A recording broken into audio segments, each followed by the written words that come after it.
Out. Hi, I'm Robin Forster with Feel So Alive and Feel So Alive Informed. And I have a special guest today that we are chatting with. And this is my friend Yvonne Marchese. Yvonne, you want to give a wave to everyone? Hello. Awesome, thanks. And what we're talking about, Yvonne has done a pivot, and I'm excited because we're kind of close to the same seasons of life. I'm a little older, but anyway, and so she's done some really exciting pivots, and I'm going to let you go ahead and tell everyone about it. So, the first question I have for you, and I'm looking down because I'm reading the questions, if you would tell us a little bit about yourself. All right. I'm a photographer by trade at this point in my life. I started photography as a business when I was 40. And that was one of my first big pivots. And this year, I can now call myself a podcast host. I have a podcast called the Late Bloomer Living Podcast, which focuses on midlife reinvention. Um, I love that name. That's why I'm giggling, and I didn't mean to interrupt you, but it's like no, that's the great. title's fabulous. Thank you. Thank you. I am a late bloomer and so what I do on the podcast is I have guests on to talk about their own midlife reinventions that in some way shape or form they have done some sort of a pivot and we talk about what led them to it and how they managed to get through it and the whole idea is to give a little bit of inspiration to people in midlife who may be feeling a little bit stuck, um, and not know what they want, or maybe they know what they want and they're not quite ready to go for it yet. And just a little juice for people. Well, I think before we decided to record, when you and I were just kind of chatting and catching up, I think that you mentioned that this was a passion project for you, that was not something that was on your list or the horizon. No, it was something that it was an idea that came to me about the time it was an idea kicking around in my head for at least a year, maybe 2 years. When I was 48, I changed my diet. I was not feeling great. My 40s were tough physically, health wise, emotionally. A lot of stuff was going on for me. And I made some changes to my diet and my habits, and I started doing meditation and yoga, and I started feeling really good. And I've started feeling so good. I really started looking at the next 30 years of my life, thinking, "Wow, what else could I possibly do in the next 30 years?" And I really started to get excited about it. And that's when the idea for the podcast came to me because I thought there must be other people out there who feel the way I do, who are feeling stuck and don't know where to go from here. And so I kind of approached the podcast not as an expert, but as somebody who's on a journey and kind of just want to bring my people along with me and say, "Hey, let's explore what this is. Let's rethink age and what it means." Exactly. Yeah, I so agree. And for me, because I'm kind of talking about the same population, it's about being able to play outside. So being healthy enough physically to be able to Yes. still take walks, ride bikes, kayak. And I like what you're saying about yoga and meditation, changing your life. And it was okay. You survived making changes, Mhm. and it turned out they were good for you. Best thing I ever could have done. I have never been a morning person, but I developed a morning routine. I just did a lot of self-helpy kind of stuff. I started off with Mel Robbins' 5-second rule, which led me to a bunch of other stuff, and then I was listening to podcast after podcast, really looking for what I could do to change things up because what I was doing wasn't working.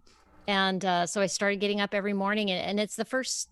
I was kind of dabbling in meditation up to then, and I would try to do yoga maybe 3 times a week, and then 2 weeks off, and there was no consistency. And once I really dedicated to 30 days, I just said, okay, 30 days, you can do this. That's what turned it into a new habit for me and was just a game changer. Nice. Wow. 'Cause I'm thinking about meditation in my life, and we're at the dabbling stage. So that's good to hear that the whole thing about deciding that you're going to do something and then making it into a habit that you're doing it. I was just reviewing James Clear, who talks about habit stacking, Mm-hmm. which is wonderful. And for those of you who aren't familiar, Google it, because habit stacking is just a deal maker when it comes to adding in something new that you're having problems adding to. So tell us about some of the benefits, if you've been hearing back from people about doing the podcast, and um, some of the tips that you have learned from the people that you have been interviewing. Oh my gosh, I've had some amazing people on the podcast. They're so inspirational.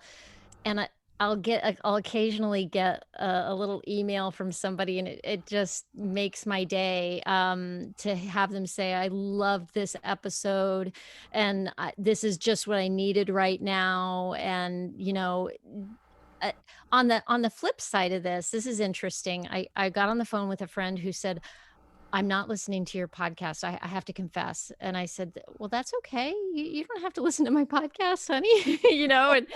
And he was like, it makes me feel bad because I feel they're so amazing. And I'm just not. And and another person mentioned that to me too. And I realized that we all play this comparison game, and and it's so not the point of the podcast. The point of the podcast is that we all feel less than, and we all feel unready to do things, and these are all people who have experienced that as well, and in some way pushed through it, and made it through to the other side. But it's funny how we compare ourselves and make ourselves feel bad. It's all the whole mindset, and it's incredible what we do to ourselves. And I think that's why I was so looking forward to having you come on and us being able to chat, because oh, excuse me, time for a water break. um, because with you pivoting and pivoting so many times, because I remember talking to you when you were trying to figure out, this was just at the beginning of the lockdown, and trying to figure out how to do photography when no one can be anywhere near anyone else. Right, which actually turned out to be a blessing for me. The COVID shutdown um, meant I couldn't go do photography the way I normally do. And what it did was open up my schedule and gave me the time to figure out how to do a podcast. I had no clue how to produce a podcast, and I didn't have a budget to have somebody help me do it. So I literally had to figure it all out. And I just did Wow. my full work day. I just turned it around and made it about learning how to do this thing, you know? Wow. Yeah, I'm a DIY person also, so I really appreciate that. But deep diving into a whole new arena. I mean, that's a lot. It was a lot. It was a lot. I'm not gonna lie. Like figuring out the tech for me, you're so good with tech, but for me, figuring out the tech was a deal, especially because I had to design my own website. That was a real process. And really what I learned this year is just to ask for help. Like, I have a friend who's really good with tech, and he would get on the phone with me every week, and I would just talk to him about where I was in the process with things. And he didn't do it for me, but it just having somebody to talk to Yes. helped get me out of my own head and over the hump, so that I could make a to-do list of like, okay, this is what I'm going to tackle. This is what's next. Yeah, I agree, because we can be in our own heads so much, and trying to figure stuff out. But I found that with my website. I have a friend who's a graphic artist who's helping me, and it was like I know what to do next, but I don't know what to do next. And so she was saying, okay, you need to load your theme on, decide which one you want to use, and let's get Mhm. that loaded on. And so, I did. And then she said, okay, great. I've looked at the back end. That's good. Okay, now let's go through and figure out what graphics you want where. And it's so simple and so clear, but for me, it was like, oh, well, I'm just going to add another plugin because they're cool. And that's not the right next step. But so you've been sharing with us some of the things that you've been learning, the DIY of doing your own website, learning the tech, and we were talking about your microphone before we got started. And do you mind sharing with people how that came into your world? How the mic came into my world. So my husband, well, so first of all, back before I was a podcaster, back before I was a photographer, I was an actress. And my husband and I met on tour. We toured Oh, the United States doing basically the miracle worker, a theater for young audiences. And so anyway, my husband is also an actor. He still does that, and he teaches theater, and he what was I going to say? He also does some voiceover work. So I benefited from him having a really good mic to use for his voiceover work. I got to co-opt it and use it for the podcast. oh, neat. Oh, I love that story. I think it's great. And I'm watching the time, and I appreciate you giving us this time so that we could chat and share with everyone. Um, and I'm also wondering, you were talking about you're working on a course that's going to be coming out. And if you have any other tips or things that you want to share to those of us who are not 25 anymore, and in a different season of our lives in the last minute or two here. Yes. I think probably the best thing I could do is to talk about reframing your thoughts, your constant thoughts. And the first step to that is becoming aware of them. Several years ago, I tried to give up complaining for Lent. And what that did was show me how much I complain. Even if I'm not doing it out loud, I'm doing it in my head, and it's an onslaught. And so a little trick that you can do just for awareness, and this is like a game. This is not something where you beat yourself up. This is like try to give up complaining for, let's say, 30 days. Maybe put a little rubber band or a bracelet on your wrist, and every time you notice yourself complaining, either out loud or in your head or even in your own head, just notice the complaint, take that thing and switch it over to your next wrist, and see how much you're doing that, and then you'll start to notice some patterns. And you've really got to be kind to yourself, because you're going to notice a lot of complaints once you start to notice this. And then the next trick to getting past that is reframing those. One of my common complaints is I don't have time. So, and that's regarding wanting to do something that I really want to do, like the podcast. I kept telling myself I don't have time to do that. Then you could reframe that into, how can I make time for that? You could reframe saying I have to do something, and you could say instead, I get to do this. I get to do this thing. Another thing I'll tell myself when I'm not feeling my best, kind of feel maybe a little cold coming on, something like that. I'll tell myself my body's working miracles. My body's working miracles. And these are just little things that I do to kind of keep the ball rolling, and to change. We just all have these constant thoughts that we're telling ourselves things, and they get in our way. And if you can take the time to first be aware of them, then you have a choice. You can notice, okay, now I'm aware of that thought. Is it serving me? Is that helping me in some way? Maybe it is, maybe it isn't.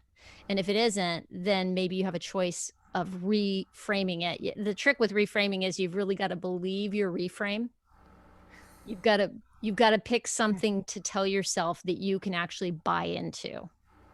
or maybe practice. Because for some of us of a certain age, making a change after all these years, Yes. even if it's not a big change, it's still a scary change. Yes, So and I it's a like reframing. well-worn rut in the road that they're little Yes. neurological impulses that we have developed over years and years at this point. So you've got to be patient with yourself and not kick yourself when you get back into those old habits or patterns and just say, "No, oh, there it is again." Got kind of get curious about it, make a game out of it almost.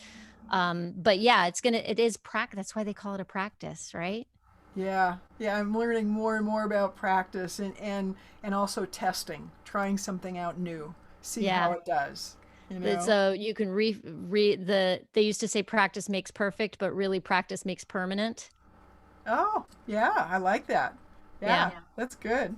Well, keeping an eye on the time, do you want to just mention a little bit about your course and give Yeah. folks a website to go to or a link so that they can follow up? So I don't have a link yet because the course is I'm just in the middle of developing it, but I'm very excited about this. I'll be offering it towards the end of February, and it's going to be called How to Get Started on Your Passion Project When You're Not Ready. I love that name. That is so good. I mean that's how my whole Feel So Alive Informed came around. Not ready, not on the list, not planned, no Love it. strategy. It was just I need to do this and so I'm going to do it now. Yeah. Anyway, watching the clock, we've gone over, but I appreciate this. This has been so fun. Thank you so much. Yeah, so Yvonne, thank you, and we won't take up any more of your time. It was so much fun. Thank you.